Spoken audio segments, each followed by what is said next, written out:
And welcome, race fans, to another crazy, dirty, and wild night of dirt racing here at the Over the Limit Racing League. We are watching the Dirt Street Stocks, the DIRTcar Street Stocks, take on and try to tackle what is to be probably one of the toughest tracks on the circuit, being that of Williams Grove, also known as the Grove. Very flat track, but yet it's got those long straights, real high speeds going off into corners that don't really have much banking at all. But as always, we thank you again for tuning in to Nerd TV, put on by all the fine folks at Nerditudes. We deal with anything gaming, anything simulation. If you can play, you can have fun. We're all about it. It's time to get your nerd on. As always, I'm Dustin Logston, also known as Ballistic. Alongside me is the legend, the myth, the man, Mr. J. Jeremy Stanley. Going to be calling all the racing action with me tonight for both the Dirt Street Stocks and the Big Block Modifieds. How you doing tonight, Jeremy? I'm doing fantastic. Getting ready for some good racing tonight. Should be a lot of fun. Absolutely. Now, last week we had a lot of action in both series, but it seemed that the Dirt Street Stocks were the series that put on the most action. With there was a big, huge battle for second, third, fourth, and fifth. They were duking it out all the way down to the line last week. It was definitely a crazy show to watch. What are we expecting this week? This track's definitely a lot more technical. You basically just took Martinsville and put dirt on top. It's a half-mile, hairpin style corner, so I don't expect the side-by-side three-wide racing at Bristol, but I do expect maybe some tight, close racing overall. Indeed, we're going to have a lot of tight, close racing. It's going to take a lot of finesse, shall we say, in order to pass on this track here. Again, carrying a lot of speed down these straightaways, going into those corners, and like you said, it's literally Martinsville with dirt on it. So carrying a lot of speed going down into those straightaways and flinging it off into the corners like that, it can get real hairy real quick, and especially if you've got somebody on your inside. Raced here before. A lot of these drivers raced here last night in the fixed series put on by Over the Limit. Both Dirt Street Stock and the Pro late models. So they got a little bit of practice time at this track here, and they've seen and went through and, shall we say, came out with on the other side of some of the struggles and torments that this track can handle. Not a lot of the names that we had seen last week, though, Jeremy, as far as the car count that we had last week. It's only 10 drivers that are going to take the field tonight in the Dirt Street Stocks. We don't know about the Big Block Modifieds yet, but as it sits right now, only 10 are taking the field in the Dirt Street Stocks.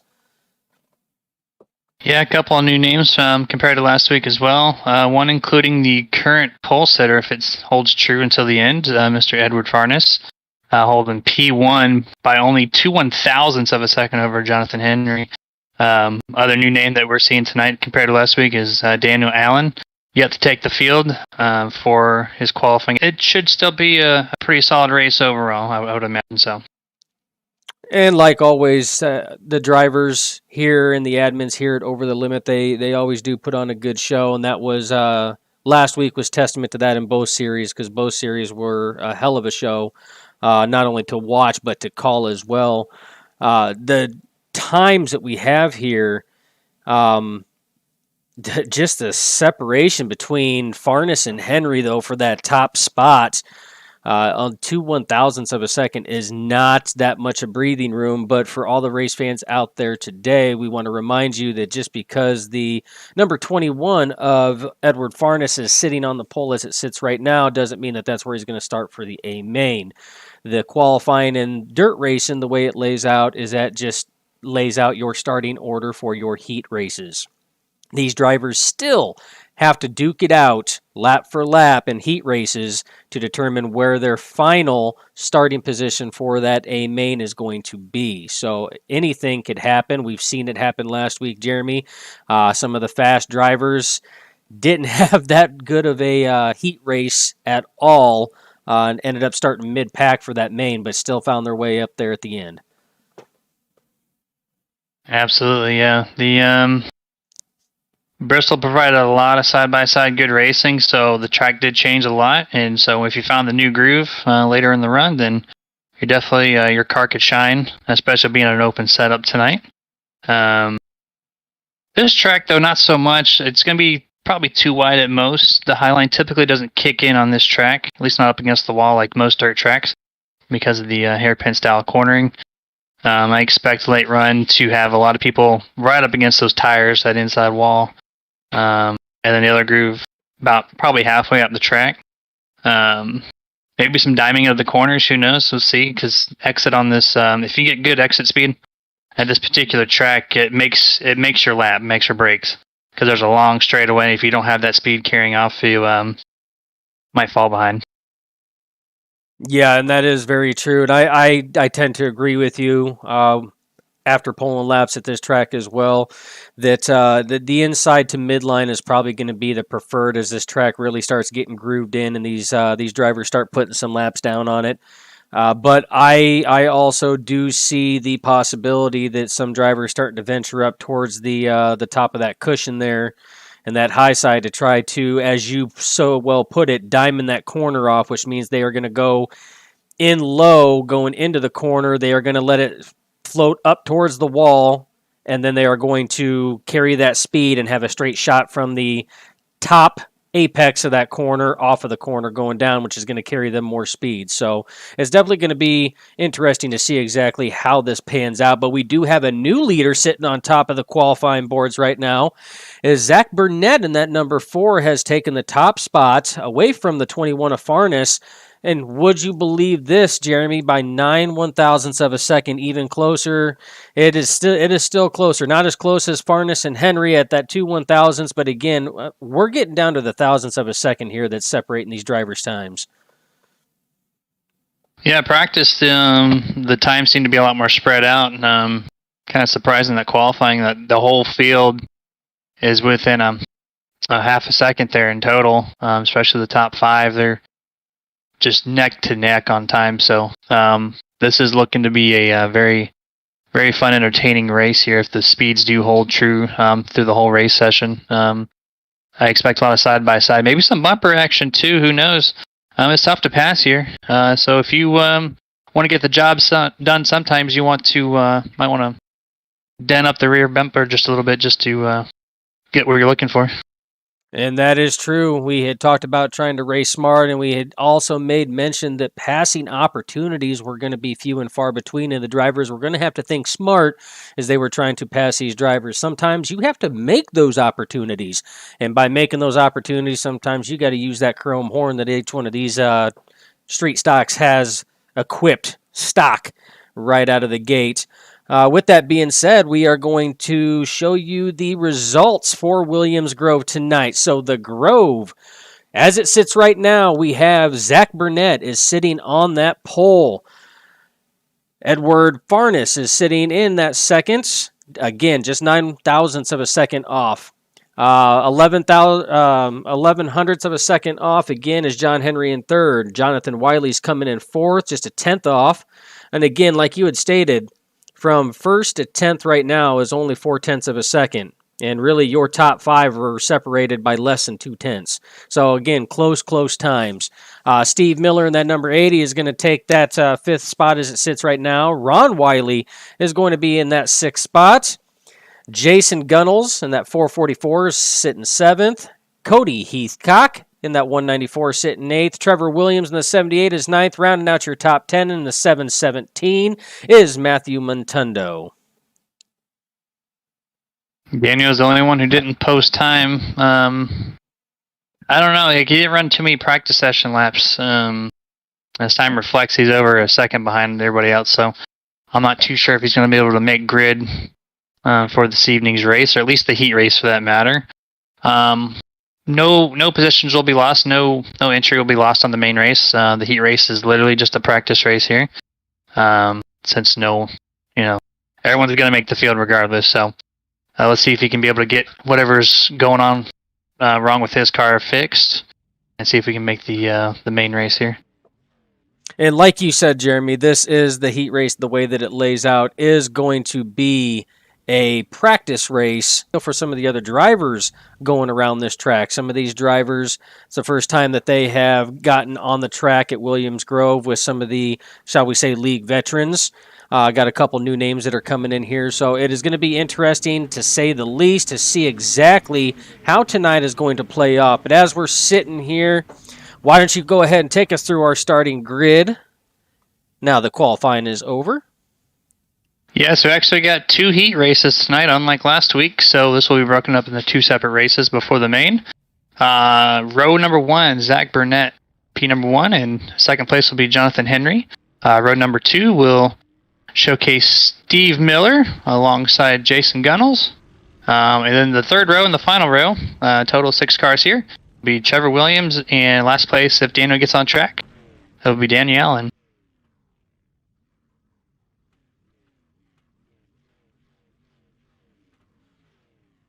And we are waiting to see who does take the field on this one here. Unfortunately, there is a timer countdown, and if there is a driver that is current in the server that is due to grid and does not grid, iRacing does give them that time slot to try to get everything down. But this is a perfect time, again, while we are waiting for the grid and for that pace truck. That's a way too clean of a pace truck, and by the time we're done, it's not going to be that clean. But this is a perfect time to give a shout out to the league sponsors for all of the racing series here at Over the Limit. I'd like to give a shout out and thank you to Dirt Slinger Wraps. Again, amazing paint. A lot of the wraps that you are seeing on the screen tonight are done by Dirt Slinger. You need a paint, you know where to go. Hate Racing Unlimited, one of the main proprietors of this series here, also putting on an excellent show, coming out again with anything that they can. Field is currently rolling here on their pace laps. Looks like we're going to be, actually should be, green next time by. No cautions will be present in these heat races. It's just going to be straightforward. Whoever makes it to the finish line first, I get it done. On the main race, however, as last week was showcased, you dig the restarts double file wide, and then after that, any cautions. The next restart following will be what's called a Delaware Restart. Essentially, the leader has sole position of his lane. Second and third place line up side by side. Yes, it is an interesting way to start the race in action, but it definitely throws a curveball into the whole mix. As we are lining up, they are bunching it up nose to tail, getting ready to go green flag racing. The pace truck is off, bunching it up. Green flag is out, and we are underway for heat race number 1 in the DIRTcar Street Stocks series here at Over the Limit. Zach takes sole possession of first place there as Henry gets a little bit of an issue there on turn 2. Falls back to 4th place. That leaves room for the number 80 of Stevie Miller to try to come in here and see what we can do with Zach Burnett here. Single filed out, 3rd place, a little high there. 78 really trying the high laner. I don't know if that was by mistake or just trying things out, but I already spaced out pretty good here. The groove is not worn in too much yet because there wasn't too many laps in the practice session, so that will expand eventually, but right now it looks like it's going to be more on the low side for these heat races. Yeah, like practice sessions as we were going through.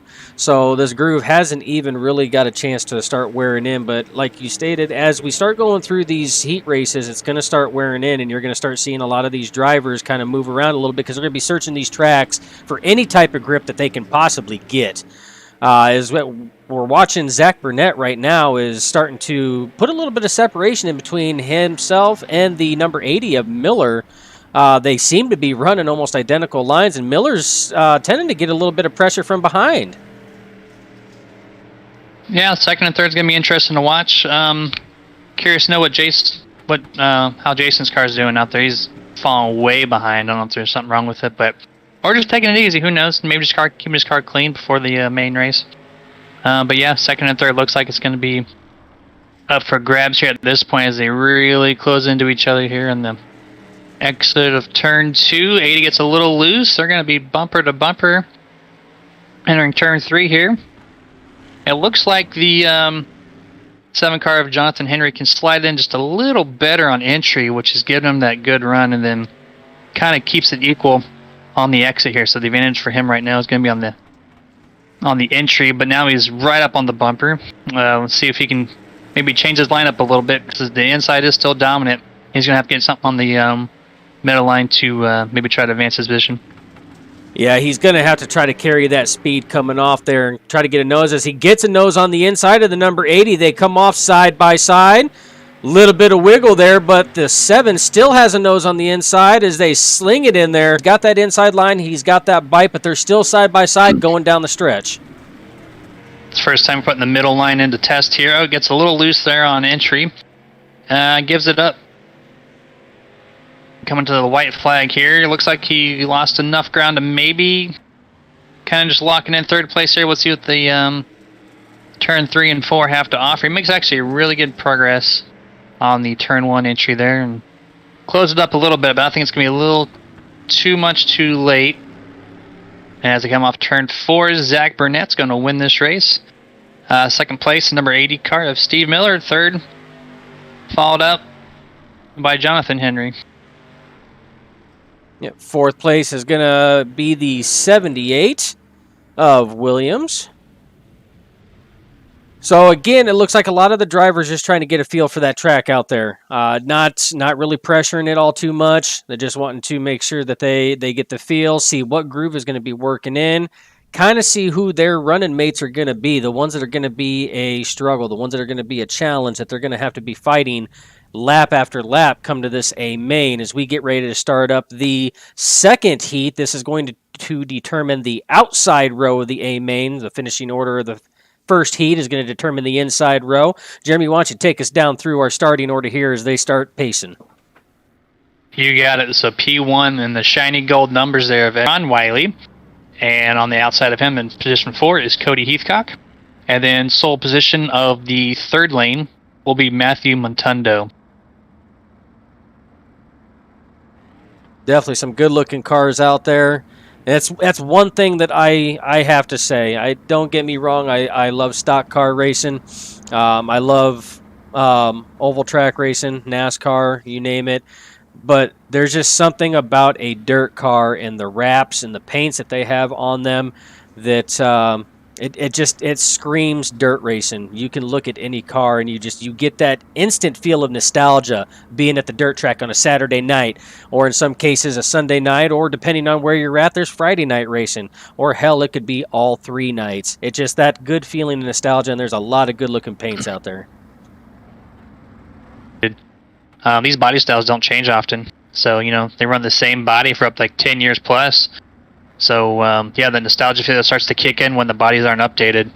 These cars look mean and aggressive. Always enjoyed these cars. It looks like the pace truck is pulled down. I'm going to be taking the green flag here momentarily. Again, Edward Farnes is going to lead the field. And green flag is out. Green flag. Number 1 with a good start there, rather. Jonathan Wiley might clear him before 1. Does not. Let's see if the outside line works for him here. And actually, Edwards, a sole position on the inside there. Wiley gets a great run off the outside of turn 2. That's exactly what we were talking about right there, was that run coming off of turn 2. That inside lane may get that better bite going in because of the angle of entry coming in to cut it. But as the 116 of Jonathan Wiley just showed there, running that mid line there, mid to mid-high, trying to get that working in, he gets a hell of a run coming off that corner, and it's enough to power it down these long straights here at the Grove. The inside's starting to wear out a little bit after that first heat race too, so a little more slicker than the last race. So that line is going to start progressing slowly but surely up to the middle and maybe even to the top. We'll see how the drivers want to progress on that, but single file all the way through, a little bit closer here for first, second, and third. Clean race so far. Entering turn 3 here on coming to lap number 4. Edward slides it in pretty good off the entry of turn 3. Does not stick well on the exit of turn 4. It's going to leave Jonathan with a little bit more space during turn 1 here. Yes, as the 21 of Edwards is trying to chase down the 116 of Jonathan Wiley. It looks like the other Wiley one is trying to chase down the 194 as they are rounding out. So Heathcock in that 194 is trying to find some speed on that. He's been on that midline, now going to the high line, but Ron Wiley is sticking to that low line and is kind of trying to close in here with the last 3 to 4 laps left in the heat race. I'm surprised Cody's car got a great run off of turn 4 there. He went close to that wall, and he had such a massive amount of speed there. Not so much of the dime that I expected in the middle of the corners as initially, but again, when the cushion starts to build up a little bit up toward the top, that might become a thing, but we'll see. They're really spaced out right now. Coming to 2 to go at the line this time by. Yeah, you were talking about, and I've kind of been watching the 21 of Farness and the 194 of Heathcock. They've been running in that higher lane, so they've been taking a low entry. I don't know if it's they're meaning to do this or not, but it does seem like that they are going in real low and they are slinging it hard and letting it drift up more to that high line. And it seems like they're getting a decent run coming off. I just don't know if it's going to be enough for the 21 of Farness to chase down the 116 of Jonathan Wiley for the heat win. Yeah, we're last lap right now of this heat. They're pretty spaced out. As long as no one makes a mistake, I think this is how we're going to be finishing out the heat right now. Wiley got a good substantial second lead over here over the 21 of Edward. And coming into the checker flag, yes, it'll be Jonathan Wiley rounding out our first place, rather. Edward going to be second place. Cody Heathcock finishing third. Ron Wiley takes fourth, and rounding up the field will be Matthew Montundo in fifth. So again, another real good, clean heat race. A lot of the drivers seem like they're, again, just trying to get the feel for this track. We had talked about it before. There wasn't a lot of rubber that was laid down when it came to the practice session or the qualifying session. The first heat race did tend to wear down that inside lane just a little bit, which kind of jostled some of the drivers up in that second heat race. But again, put in for some good ones. But again, it's looking as though they are trying to search that track around to see exactly where they're going to be able to get some grip later on. Here for the Dirt Slinger 35 at The Grove. Why don't you take us through our starting order there, Jeremy? All right, so Zach Burnett so far will going to showcase the field here on the start. Starting first place. Second place will be on the outside is Jonathan Wiley. Row number 2, Steve Miller takes third, and Edward Farness will take fourth. On the third row will be Jonathan Henry in the 7 car, followed by, or alongside Cody Heathcock in the 194. On the fourth row will be 7th place of Trevor Williams, and on his outside will be Ron Wiley. Row number 5 will showcase Jason Gunnels, and to round out the field will be the 717 of Matthew Montundo. Daniel Allen looks like he did not make the field, so it'll just be a 10-car battle here tonight. A 10-car battle nonetheless, but again, it is going to be Williams Grove, so we know that it is going to be a hell of a battle. There's going to be a lot of strategy trying to play in here as these cars, again, try to find as much grip as they can and as much speed on what is one of the flatter tracks on the dirt circuits for the DIRTcar series and for the series over here at Over the Limit. Again, the Grove does pose its own challenges, but we have a lot of very fast cars, a lot of very talented drivers here, and this should be one heck of a show that we're about ready to witness here as we get ready to wind down to take that green flag. Keep an eye on Cody Heathcock. He slapped the wall. I don't know what happened there. His car just turned right and hit the wall on the outside of that backstretch. I don't know if that caused any damage to the suspension or whatnot, but other than that, we're getting ready here. Got a half a lap left until we hit the green flag. Pace truck is expected to pull down this time. Yeah, I did see that the 194 of Heathcock did slap the wall there coming down the backstretch on the last pace lap. I don't know. These cars can take a beating and keep on ticking, so I don't expect that it's going to cause that much issue, but again, we'll find out. Pace truck is off, green flag flies, and the 14Z of Burnett leads him down into turn 1 with the 116 of Jonathan Wiley running that midline side by side as they come off turn 2. Wiley's got some good skill on that restart. Again, he's showing some muscle there, getting to the go fast button there real quick. Oh, and 4 gets touched a little bit, saves it. Running side by side here, close. Ooh, we get hit again there. Could be something wrong early with Zach there.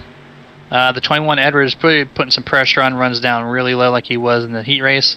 Everybody else seems to shove up just a little bit higher. 3 wide exiting turn 2. You don't see that often here at Williams Grove. Everyone looks like it's for the most part straightened out. A couple 2 wides there. And it does seem to single file out the rest of the field here. Trevor Williams in the 78 looking to make some ground up as they run side by side with Jonathan and Steve here. They kind of pan out single file as well. Surprised to see the middle to high groove kick in so early in this race. The inside's starting to get pretty slick, I see overall. I do see that, and I'm sorry, I was watching the battle between the 80 of Miller and the 7 of Henry.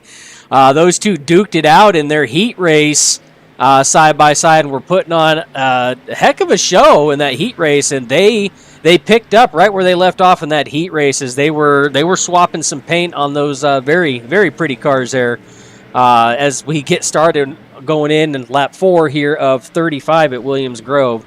Like you had stated, though, these cars are starting to spread out now as we are starting to get there, but it looks like the 14Z of Zach Burnett is putting a little bit of pressure on that 116 of Jonathan Wiley.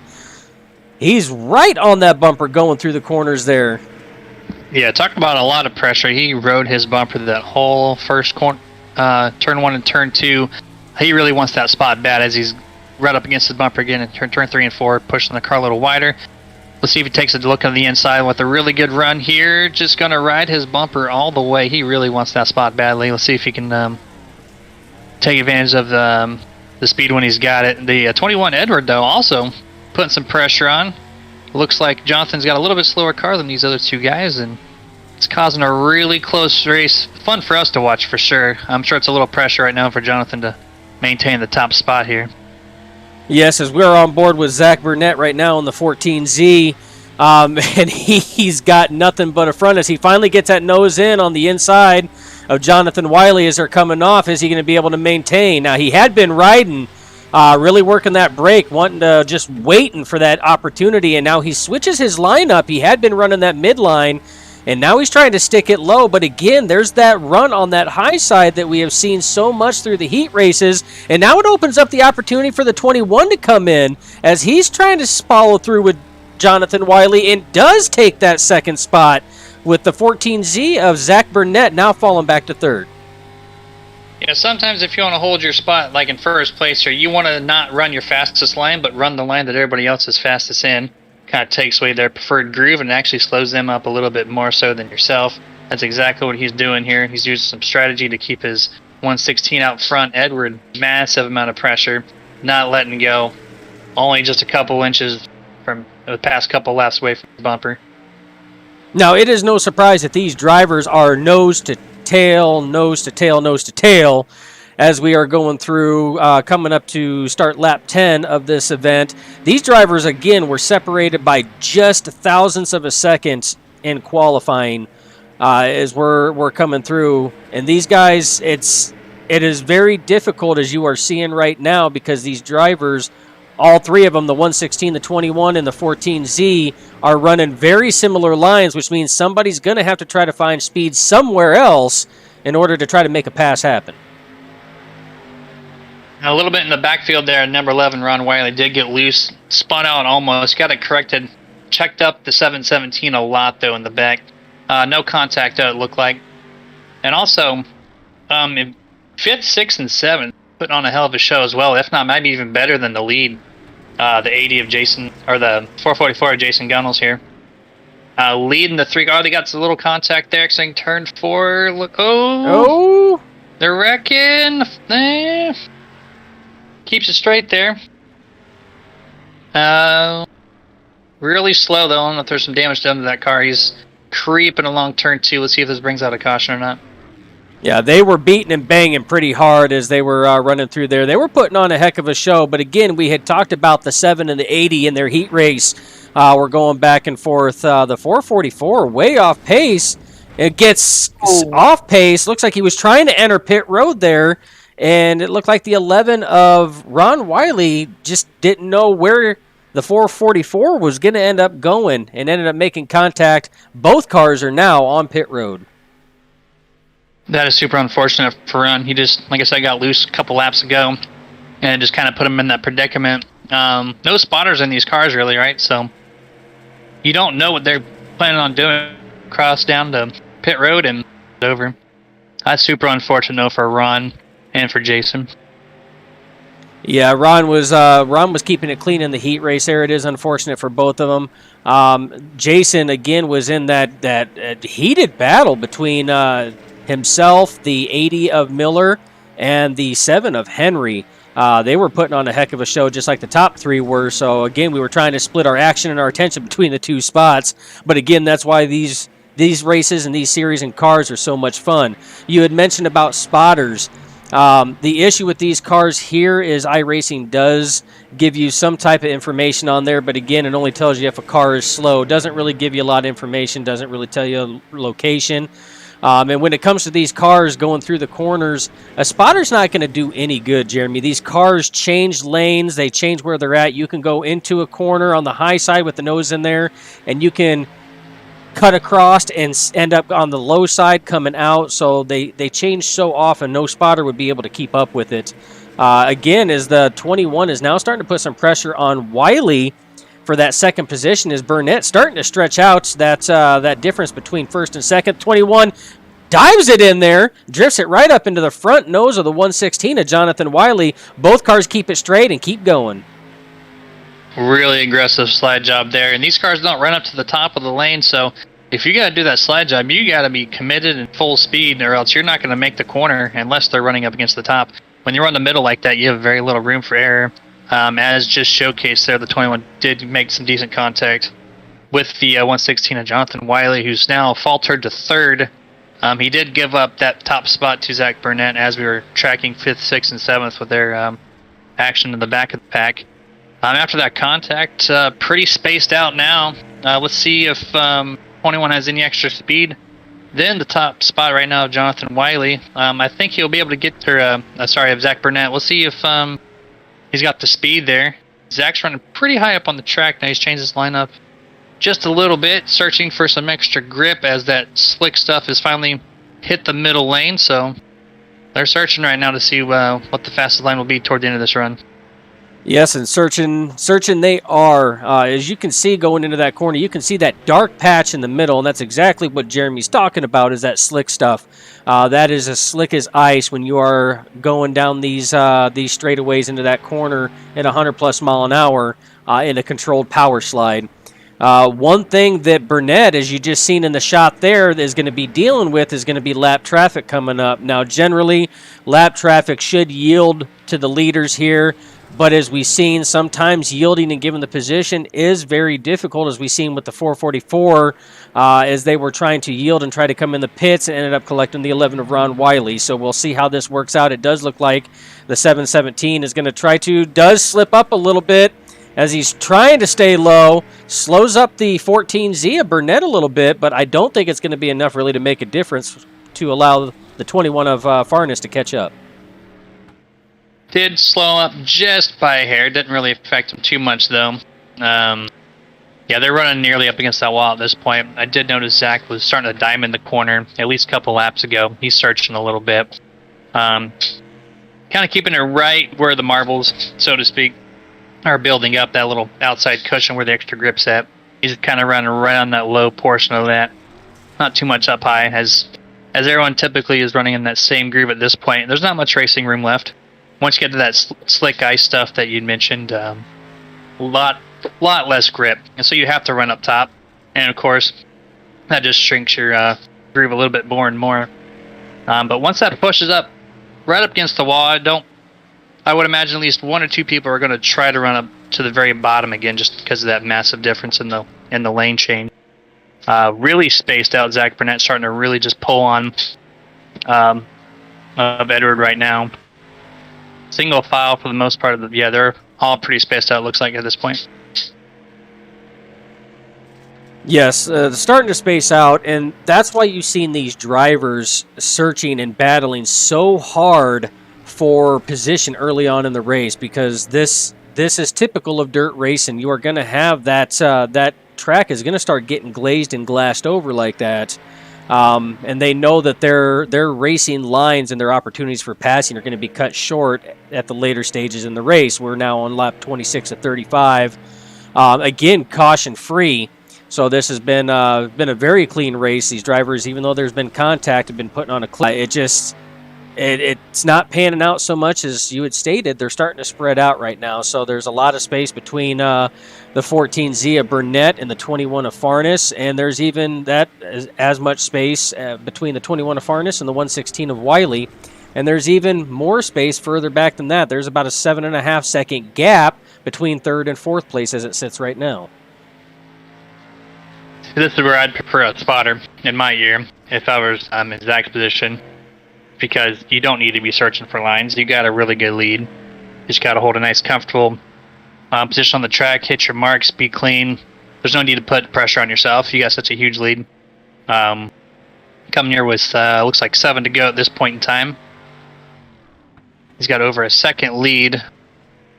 And then, yeah, it looks like every car is over a second of each other, so I don't think too much more action is going to hit the track unless someone makes a mistake at this point in time. Which it can happen. We have seen stranger things take place as the 14Z of Burnett is catching lap traffic again. That being the number 80 of Miller. The bad side on this one here is Burnett has been running that high line, and that's right where Miller was placing his car, but I don't know if Miller can really control it all that much, as we see some heavy front end damage on the left front of that 80 there, so it does look like he is having some handling difficulties as he's trying his hardest to stay out of the way and yield to the leader. Yeah, his car is definitely ill handling for sure. I can only run that run line, that's why he didn't really move out of the way. He's struggling really hard right now, but yeah, Zach's found his line again. Keeping it nice and clean. He's got a pretty steady line. You can tell these cars are really starting to slow down on these corners, though. Not much grip left in the track at this point in time. As we come to 4 laps to go at this point. Zach still with a strong lead over Edward. So on board right now with Edward Farnes. The 21 sitting in second place as he's coming up on the 80 of Miller. Miller does get down to the inside, though. Let him go through. Just looking at some onboard telemetry, even with this track essentially going to a single lane track right now, a single groove, with everything else being as slick as possible. Caution on the track here. Sorry to interrupt. Steve Miller spun himself out, letting the getting the inside line away. That's why we were talking about his ill handling car. He let the outside go, and the car was just too loose. Couldn't hold on to it. Spun out in front of third place, and he brought the caution. And we were just talking about that the high line was about the only lane that he could do that, and that's possibly why he was staying on that high line, was to prevent that from happening, as he's trying to come into the pits and had to lock the brakes up there. Again, showing you how ill-handling that car is, but still managed to keep control of it to bring it down pit road. We're going to see if he can't bring that car to the service of his crew, see if we can't get him back out there, as we are going to bunch this field up. And now, Jeremy, we have a whole new situation now. We got 4 laps to go. Caution laps do not count for dirt racing here. So none of these laps are going to count. This race will end under green, and now all those distances and all the spacing we had in between first and second and third and fourth are now down to nothing. This will be a really fun battle with first and second place. I feel like they're going to be nose to tail getting to that, trying to grab that checkered flag there. Jonathan Wiley starting to fall off a little bit, but maybe he can regroup and find a new little head of steam here for these final 4 laps. I mean, that's unfortunate for Zach. Huge lead. Yeah, he had the race under control, and then something completely out of his control happened, and now he has to fight to maintain that spot. Yeah, and that's the unfortunate thing when it comes to that. The only saving grace that Burnett is going to have right now is iRacing does force a single file restart. as they come to under 10 laps to go in the event. And obviously with 4 laps to go, I mean, it's been a while since I've been in high school math, but last I checked, 4 is smaller than 10, so we will be doing a single file restart on this one. Burnett has got to hope he gets a good start. Again, as the 21 was right on the back bumper there, did not let the 14Z of Burnett get ahead of him on that restart, as they fling it off into turn 1, again, nose to tail. That 21 starting to put pressure on as they're trying to swipe down to that low lane, looking for speed anywhere on that track with 3 to go. Zach going, oh, they get really close there. Edward trying to everything he could right there a little bit early. I was going to mention that Zach was pulling away a little bit, and after that run there, he's got a couple car links here. Edward trying to be really aggressive on these entrances. That's where he shined in the heat races. We got a lap and a half left to go here. I expect another mad push there on the inside. See if he can find any ounce of grip just to make that pass happen, because you're going to have to do it on the bottom at this point. And he's trying now. He's really driving it in there. Like you had stated, as hard as what he was in the heat race, he was very aggressive on the entrance to the corners. We've seen that earlier in the race again when he made a pass on the 116 of Wiley. But again, he's got to be careful with the laps winding down on the final lap here. He can't make a mistake because the 116 of Jonathan Wiley is sitting back there in third, ready to pounce. There's that really good slide job. Just cannot do it. Not enough space on this track. Zach Burnett's going to take the checkered flags in tonight's race. Yeah, he really drove it in there, but you called it, Jeremy. You called it exactly how it was going to be.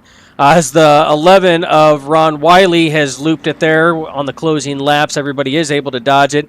If a move was going to be made, it was going to have to be on that low line, because Burnett was not given that high line up. He had that thing locked in, and that's where his speed was at. They were going to have to force a move on that low line. It's just the 21 of Farnish just could not get it to stick. Yep, pretty solid, clean restart and finish there. Don't expect anything less from these drivers. They're professional. They know what they're doing. They don't want to race dirty. Pun intended on that one, by the way. But here's they're lining up for their top 3 photo shoot like they usually do. So as they sit there, we are getting a good shot of your top 3 finishers in tonight's DIRTcar Street Stocks series event at Williams Grove here at Over the Limit Racing League. You got the 14Z of Zach Burnett taking that top spot. You got the 21 of Edward Farnes taking second, and the 116 of Jonathan Wiley rounding out your top 3. Go ahead and take us through the remainder of the results for this race, Jeremy. Sure thing. 4th place, Jonathan Henry. And then top 5 will be Cody Heathcock in the 194. 6th place will be Trevor Williams in the 78. Then it'll be 7th place of Steve Miller in the 80. 8th place will be Matthew Montundo in the 717. 9th will be Jonathan Wiley. And to round out the field tonight will be Jason Gunnels in the 444.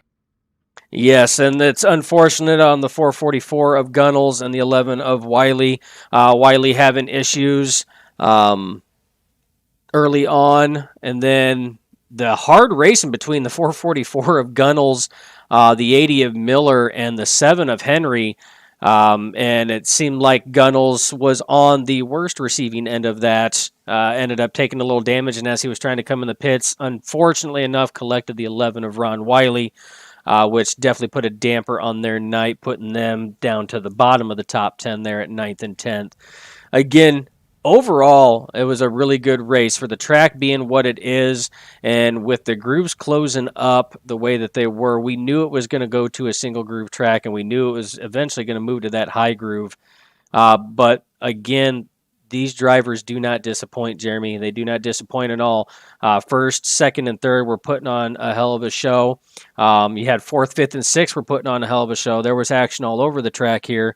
It was kind of hard to keep up with it at times, but hopefully for all the viewers out there watching in TV land, hopefully we were able to at least give you a little bit of an insight on what these drivers did. Got to see the inside of the cars and see them wheel it around, especially towards the later stages of the race when this track got real slick. Yeah, I know this track single files out pretty quickly overall, but a couple of racing packs there for over half the race, so it was quite entertaining to watch overall. And it looks like We do have Zach Burnett, our race winner. Looks like he is available for his post-race interview. Mr. Zach, do you have a copy? Gotcha. Zach, awesome job out there. Good win. How was that car feeling? Man, I tell you, I'm shaking. Had a pretty sporty hot rod tonight, man. Definitely nailed the setup. Don't really like this track all that much, but definitely nailed the setup. I mean, at first there you were fighting Jonathan for a while there for the top spot. You kept, getting right up next to his bumper. Then I guess pressure got the best of him overall. And you're able to hold off Edward too on the long run. Looks like you had the long run machine. Did you feel like personally that your car was better on the long run than compared to the short run, or was you just being held up by Jonathan there on the beginning? He had me at the beginning. The outside, the inside usually is the preferred, but the outside just came in like I've never seen it. And I was like, man, if I could just get around him, because I was catching up to his bumper, and I was just making up ground every time, and I just knew if I could just get past him cleanly, and that I would I think I had the hot rod to beat, and I did. That you did. That is an understatement to say the least, Mr. Burnett. Again, it's the top three of yourself, Farnes, and Wiley. You guys were putting on a hell of a show there for not only us up here in the booth, but anybody else out there in TV land watching. It's there at the early stages of it when you were racing, and the 116 of Wiley was in the lead there. You were really trying to put some pressure on him. It seemed like you guys were both running identical lines. You were trying to search around, and it kind of opened up the door for the 21 of Farnes to kind of kick you back to third. What was going through your mind on that? Were you worried at that point in time when you got shuffled back to third after trying to battle for the lead? I really thought I had made a mistake. I really did. I thought I lost it at that point. I was like, well, I know Edward's a pretty fast guy, and I thought, well, I've let him get past me now. It's probably over for me. But he tried that inside. If I'm not mistaken, he tried that inside line. I was able to get around him, and I was definitely worried though. I thought that I had really made a mistake. But I had to try something. I mean, I was just searching for anything on the bottom, and it just was not there at all. Yeah, and you are right. Farnes did try almost an identical move that you did, which actually set him up to pass you. Kind of came back and replayed itself again, only flip-flop rolls there, allowing you to get back behind the 116 of Wiley. It was an amazing show to watch you guys put it on. In typical over-the-limit fashion, you guys do not disappoint when it comes to finishes. We had a late race caution with 4 laps to go that was going to line you guys up again through no choice of your own or the league's. iRacing does a nose-to-tail single-file start. What was going through your mind knowing that you were going to be leading that pack there with 4 laps to go and knowing how crucial that restart was going to be? Man, I could have just crawled in a hole at that point. that was the worst thing that could have happened for me, because I believe I had put about 2.5 seconds on second, man. And I just knew. I was like, well, I'm gonna try the outside, and if it doesn't come in, then I've made a crucial mistake. But just hung on to it somehow, and I'm thankful. A crucial mistake you did not make, sir. You did exactly what you needed to do. You put the car right where it was, and you held on for that top spot victory in tonight's race, and it is well earned. Again, it was a hell of a show up here. I can't speak for Jeremy, but him and I see eye to eye in a lot of things, and I know we were having fun calling the action up here in the booth, so I know it had to have been white knuckle racing down there. So again, congratulations on your A-main win in the DIRTcar Street Stocks series. Is there anybody you'd like to make a shout out to? Any sponsors? Anybody you want to say hi to? Yeah, I got a few in real life sponsors I'd like to shout out. I'd like to thank the Lord for everything that He does, and I'd like to thank Statement Race Cars out of Mississippi. They build some pretty fast street stocks in real life, and I shout out to my dad, Burnett Transport, on the side of the car there. It's mine and his trucking business, and a shout out to CarQuest in Memphis, Tennessee. They help us on our real life car too, and shout out to my mom and dad. They're watching in the other room right now. And thank you guys. No, thank you. Again, there's no point in us being here if it wasn't for you guys putting on a hell of a show. So again, that is Zach Burnett, your A-Main winner for tonight's event. Again, putting on a heck of a show, along with the rest of the drivers here in the Street Stock Series at Over the Limit. So we're going to let him go off and celebrate with his parents, his mom and dad that were also watching, and anybody else he wants to. So again, thank you, and we will see you next week as we hit Volusia.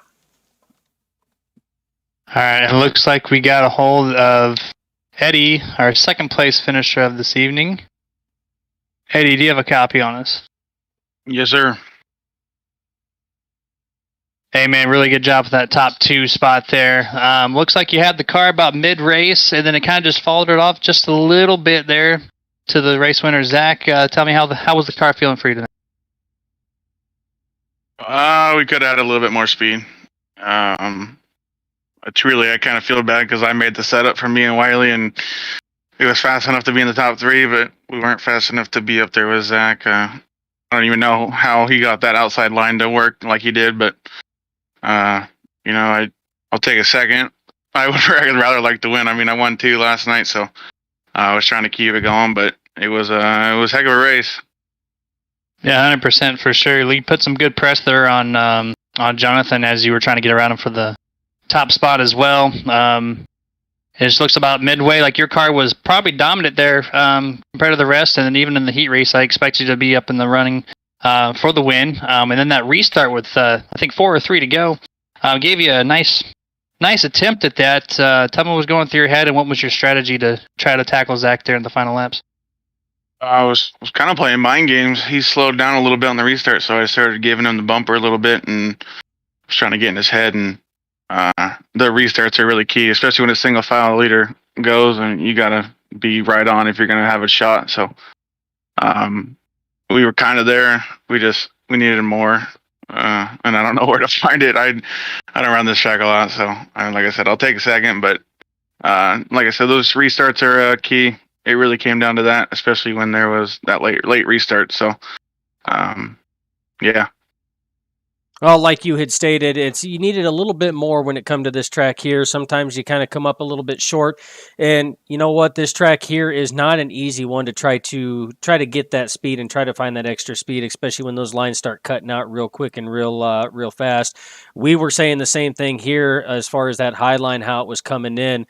But again, as Jeremy had stated about midway through the race, your car really did seem like it was handling better and outperforming that of Jonathan Wiley as you were able to make the pass there. Unfortunately, it was just a little too late as the distance that Burnett had put on you had really stretched it out right before that late race caution. As you were looking down the stretches there, what was going through your mind? What game plan were you trying to formulate to see if you couldn't try to find a little extra speed on that track? Once Zach got around Jonathan, I honestly just started driving in a lot harder. I did door Jonathan out of the way, and luckily we're teammates, so it was no harm, no foul. But it's still a little rough. But no, I started driving in a lot harder, and I felt faster. And like I said, I don't know what he was doing different, but he had that top line figured out. And last night in the 2 races here, the bottom line was the more dominant line, and I tried to go there, and I got past. So it definitely wasn't the bottom line; it was top line. I guess I was thrown off by that a little bit. And you were not the only one. As Jeremy and I were starting to call the races, we were that's exactly what we were saying. Jeremy almost verbatim we were saying that the low line to mid line is probably going to be the dominant here at the Grove, which is typical of this track. But we were also surprised to see that high line come in as dominant as what it was in the last third of the race tonight. Coming up to that restart, I chuckle because I recall you bumping them like that and just the mindset of getting in there to try to play mind games with it. But it worked out because Burnett did not get that big of a jump on you on that restart. Both you and Wiley kept it real close there on the last 4 laps. And that last ditch turn 3 and 4 effort, you powered that thing in there and slung it in there, hoping that it was going to stick. What was your mindset as you were trying to go in there? Because I know that you had pulled a move like that and started throwing it in there. You had talked about the contact with you and Jonathan earlier, a little bit of the door check on the front left front nose of him. Did you feel that you possibly had enough to try to at least get the nose in on there to make it a closer race coming off turn 4? No, I think I would have had to, unfortunately, had to door him, and I don't like to race like that. So the biggest thing is I don't run a mirror, so I knew I was gonna have to throw it in there blind. And I didn't see him when I went up, but I knew he was close, according to my relatives, so I didn't slide all the way up to the wall. And luckily I didn't, because after watching the replay, I would have put him in the wall, and I definitely don't want to take one like that. So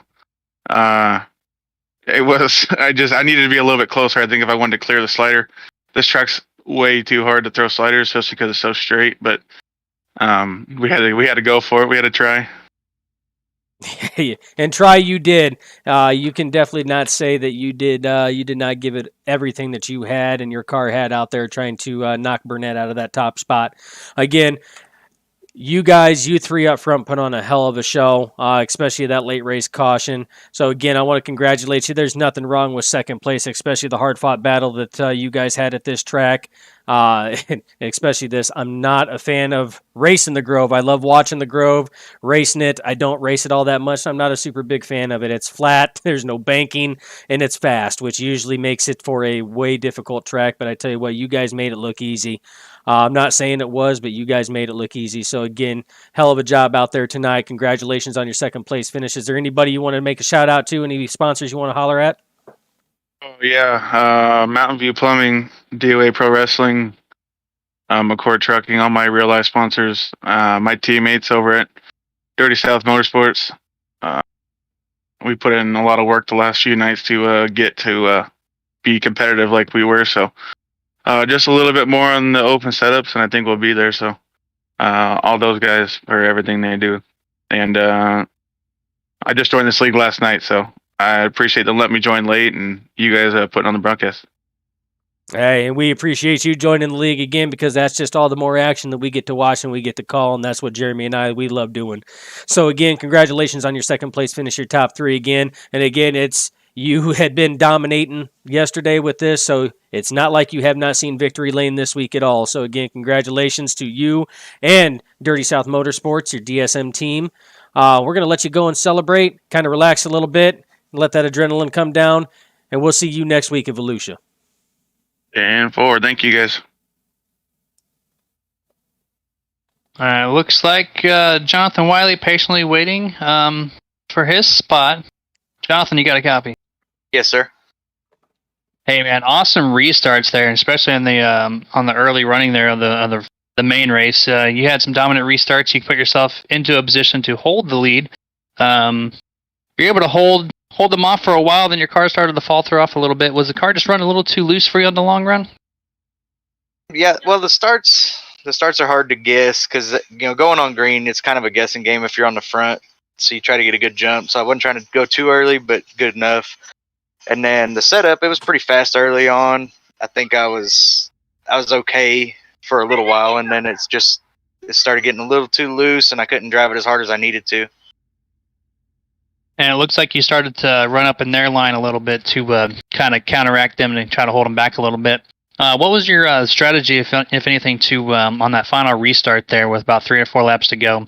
Did you have anything for him, do you think, at all? Or what was your strategy and your mindset going into that final restart there? I'm definitely better on the short runs. So, I mean, I was hoping that, that was the opposite for them, hoping that maybe it took them a little bit to get it wound up. But, yeah, I knew that if I didn't get a good jump on them, or at least get beside Eddie going down the straightaway on the back stretch, that I was just going to have to pretty much sit and ride for third. Yeah, sit and ride for third, but again, third place is not a bad finish at this track here, especially when 2 out of those 3 spots are Dirty South Motorsports drivers. So again, you had talked about Eddie trying to race with him. I tell you what, throughout the race, you two had been putting on a good show. All 3 of you guys up in that top spot. We had a hard time figuring out exactly and trying to guess who was going to be taking that top spot. Eventually, as you guys were running through there, as you were holding that lead though, and you seen the You seen the 14Z of Burnett really starting to try to take to that low line to try to get that run, and then you also seen the 21 of Farness back behind you as well. What was going through your mind at that point in time, knowing that early in the stage they were already really trying to work you? Well, the last couple of weeks I haven't been running a mirror, so I couldn't really see. All I was going off of was the relative, and then every now and then I'd feel a little nudge from Zach, so I knew he was down there. And then once he got around me on the outside, I had no idea that he was up there. I thought he was still underneath. And once he got that run, it's kind of impressive, really, because I couldn't get that kind of run off the top side even after I moved up and tried to follow him. So I was just trying to run the middle, make the middle work, because I knew the bottom wasn't there. And yeah, once the top came in, it was pretty much top side dominant the whole time. Yes, and that is very true, and that's something that we were watching as well. Jeremy and I were calling and saying that it was going to be the low to the midline is where the preferred line was going to be, with more emphasis on that midline towards the later stages of the race. But it threw a curveball on that one there, and that high line came in out of nowhere. And if it would have stayed that midline dominant, it would have played in your favor as you were getting that midline really hooking up there, as evidenced by your heat race. You were getting a hell of a run on that outside there. Coming to that last restart, though, you knew that you were going to have to get a good start on that one there, and it didn't pan out as well as what you were going to. Were you expecting or hoping that there was going to be any mistake from the 14Z or the 21 leading up to those last 3 laps that you might have been able to try to capitalize on? Well, the 14 for sure, because he wasn't a teammate. He was he wasn't someone that I was friendly with as far as teams go. So I was hoping that he would make a mistake and at least Eddie could get by him. But, like I said, being single file, topside dominant track with 4 laps to go, it's kind of just hanging on. You don't want to press it too hard and lose what you've had the whole race. So I knew that if he got a good start and at least got a little bit of a separation from Eddie, that is pretty much Eddie was going to either have to throw a slider or Zach was going to have to get in the wall running the high line, and neither one of those things really happened. So third place isn't nothing to be hanging my head about. I haven't ran this track but maybe 4 times ever outside of this week with this league, so it's not too bad of a race so far. We'll see how the big blocks go. Yeah, that's a whole different story right there. Like you said, though, it's a difficult track. It's a track that's not typically ran all that often. But again, overall, third place is not something you can really hang your head on, especially like I had stated before, when the top 3, there's 2 of them in the top 3 that are DSM drivers. So that's a hell of a showing tonight for the team, and shows exactly how dedicated you guys are. So again, excellent top 3 finish in tonight's events for the Dirt Street Stocks. Is there anybody you'd like to give a shout out to? Any sponsors you'd like to yell out to? Yeah, I'd like to thank Eddie for the setup help, and like he said in his interview, we just came up just a little bit short. We needed a little more topside speed. I think we were banking on the mid to low line, but I'd like to thank Eddie for the setup help, and then my team at Dirty South Motorsports, Dirt Slinger Wraps, and you guys for the broadcast. Kenny for the league. Wish he's here to run with us a little bit this week, but he's got other things going on. So yeah, other than my team and Dirt Slinger Wraps, that's pretty much it. All right, and again, we appreciate you being here and all the action that you put on that track there, because again, it makes what Jeremy and I do up here in the booth even that much more exciting and that much more fun to call all the action. So again, that is your third place finisher, Jonathan Wiley in the 116. Hard fought top 3 for himself. Good night for DSM overall, with 2 out of the top 3 spots being held by DSM drivers. So again, congratulations to Jonathan on that excellent finish, and we will see him along with the rest of these drivers next week at Volusia. Again, we will have a race with the big block modifieds that he will be in tonight. But again, these drivers will be showcased next week at Volusia, which, Jeremy, that's around your neck of the woods there, a little closer to home for you. Sure is. Always good to shed some light on some tracks a little closer to me. Always fun to watch. And Volusia is a track that does not shy on the racing action. It has a unique shape to it, and again has a very unique speed to it. So again, we will look forward to that. But It has come to that time, Jeremy. We have got to wrap this up because, hey, you and me, we still got another race to call with those big block modifieds. So we are going to wrap it up. So for everybody here at Nerd TV and Nerditudes, on behalf of myself, Ballistic, and the legend, the myth, the man, Mr. J. Stan, Jeremy Stanley, again, we appreciate everybody who's tuned in to watch live. We appreciate anybody who has tuned in to watch this replay on another station, that being YouTube or Twitch. Again, we appreciate anything you have. Appreciate all the followers out there. Again, for Over the Limit, all of our sponsors there at Over the Limit. That's Hate Racing Unlimited. That's Dirt Slinger Wraps and Nerditudes. We do appreciate all the racing action. And again, we will catch you at the track.